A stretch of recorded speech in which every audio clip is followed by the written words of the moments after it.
This spring, I spent 6 action-packed, non-stop days in New York City with my boyfriend Austin and his mom Bernie. We tried to fit in every possible attraction, and this is how it went.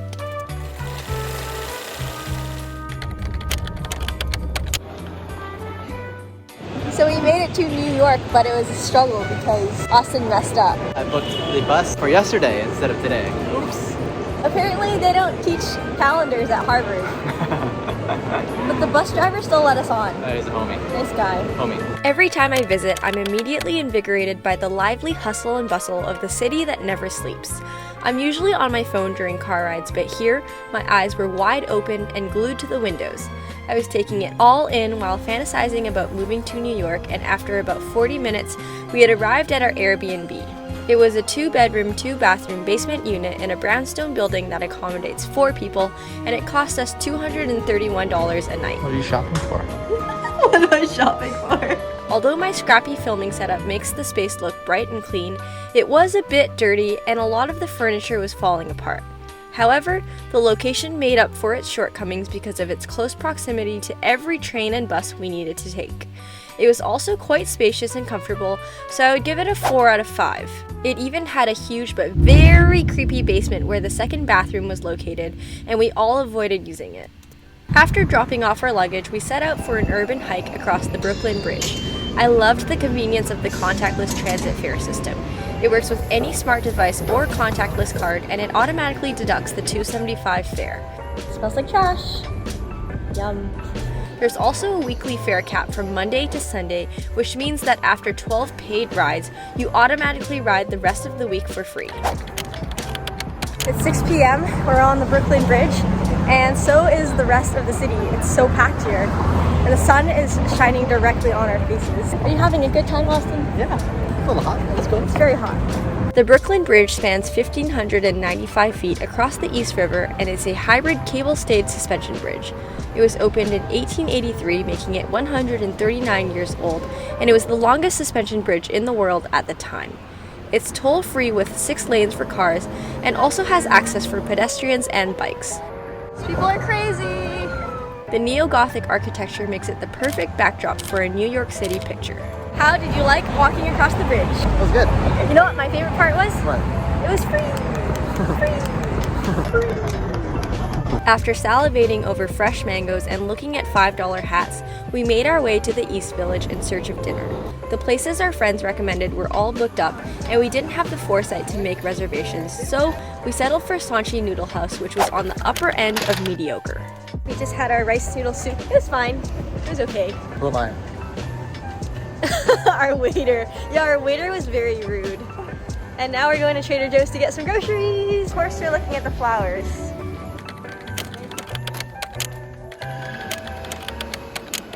It's our second day in New York and it's super hot today. We're looking at a high of 33 Celsius or 93 Fahrenheit. So we're gonna try to avoid being outdoors for too long. I think we're gonna start with the Oculus Center. And then at 5:30, we made dinner reservations at a steakhouse called Peter Luger's. As soon as we got out of the subway station, I couldn't help but crane my neck to marvel at the architecture. We soon found the Oculus Center, which is a transportation hub and mall that cost $4 million to build. The mall itself was nothing special, but it did offer air-conditioned refuge from the heat. Now we're headed over to take pictures with the charging bull. We also stopped to take some touristy pictures on Wall Street since we were already in the area, and then we hopped back on the subway to our next destination. Grand Central is one of the 10 most visited tourist attractions in the world and the second busiest train station in America. From here, we walked on over to the New York Public Library. The library is made of over 500,000 cubic feet of marble, and it's open for everyone to enjoy. It's over 600 square feet in size and houses lots of beautiful murals and, of course, books. We had a fun time perusing the books and knickknacks in the gift shop. With dinner time around the corner, we went back to our Airbnb to refresh and change outfits. What are you doing? Mentally preparing myself. Are you excited? Yes, I'm hungry. Yeah, me too. We didn't eat lunch. Did you eat lunch? We were ready. We took the bus to Williamsburg, which is known to be a gentrified hipster neighborhood. When we got off the bus, I thought we were transported to an alternate universe because I saw so many people using flip phones, men with curled side locks, and despite the sweltering heat, everyone was dressed in plain, modest layers. In this community, each family has an average of 6 children, and the mom is the sole breadwinner because the men are all devoted to religious studies. How was the largest Hasidic Jewish community in the country living here, seemingly ignorant of the metropolis surrounding it? My mind couldn't reconcile the stark contrast, and I had so many questions. But then I looked up, and there was Peter Luger's.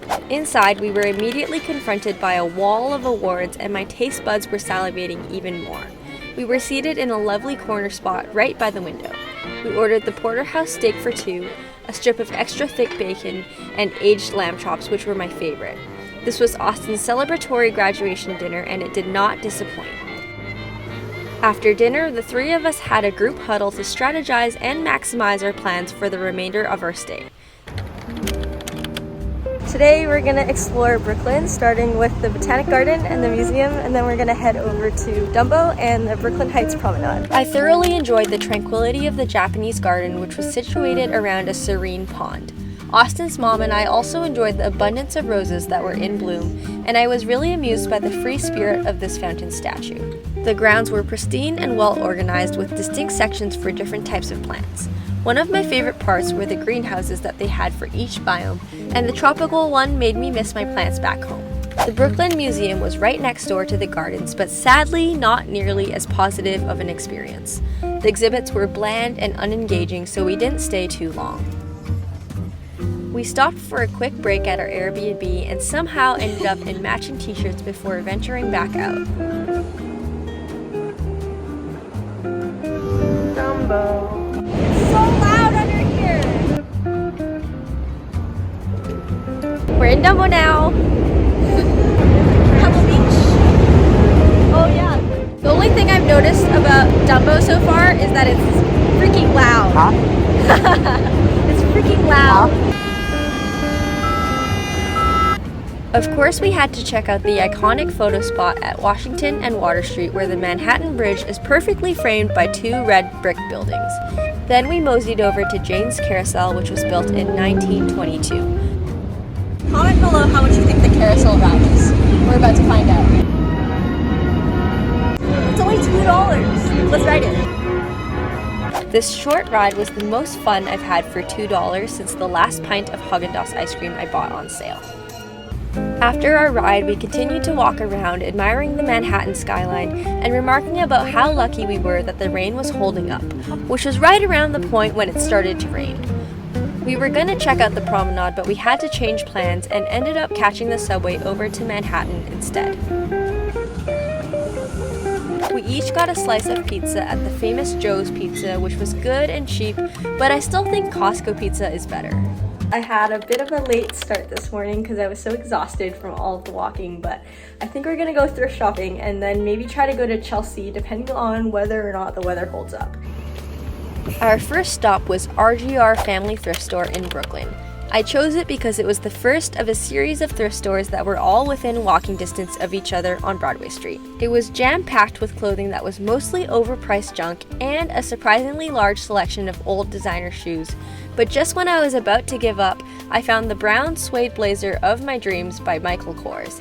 It was listed at $45, but the cashier gave me a $5 discount. Feeling giddy about this awesome find, we walked down to Broadway Fashion.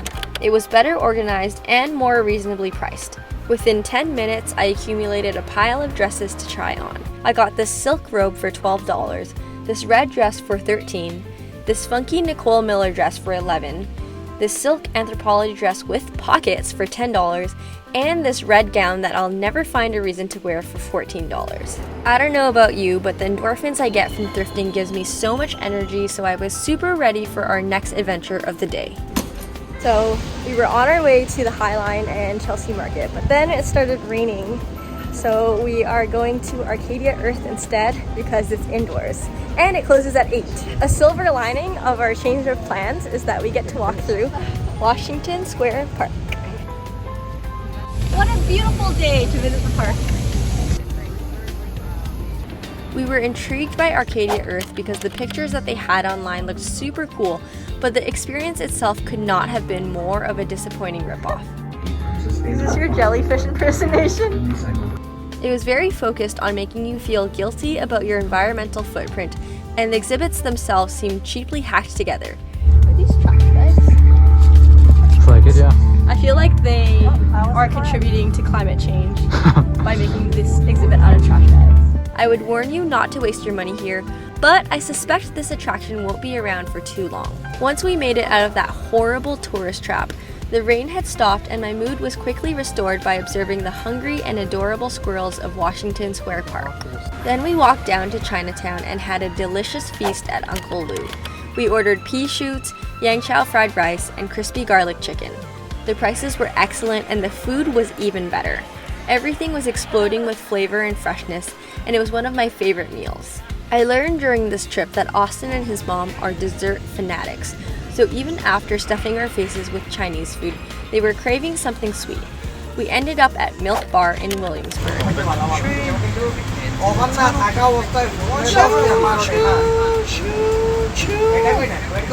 don't like it. It's like stale and the sauce there is kind of melty. I don't see how this is innovative. It's gonna be a no for me.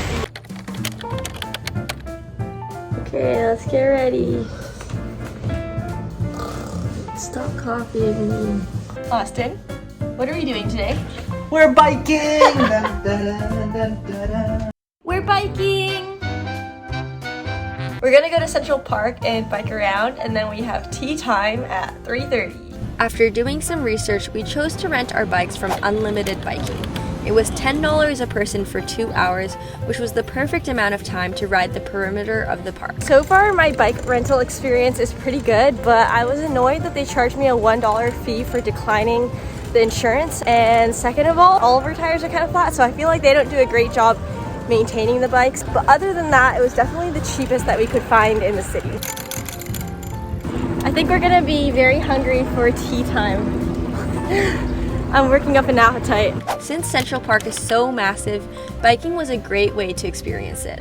It's the oldest and most visited urban park in the United States. Your biking has really improved. Good job. Look at this novice walking his bike. Even though the hills, lakes, and woodlands look very natural, most of it is actually man-made and created from scratch. Since the park was built on large amounts of protruding bedrock, it had to be blown up and removed. Central Park used to be known as Seneca Village, and it was a settlement founded in 1825 by free African Americans.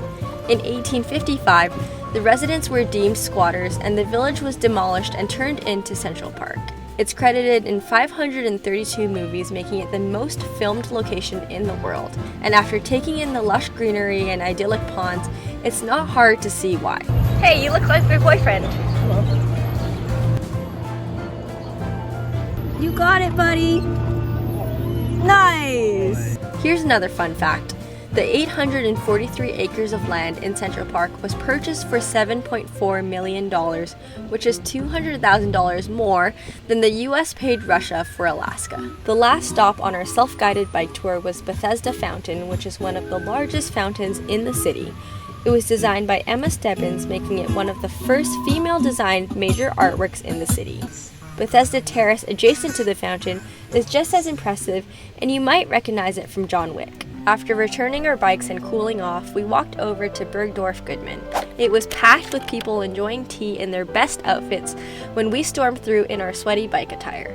They served us a cute selection of sandwiches, scones, and bite-sized desserts. We also each got to pick our own tea from a large selection.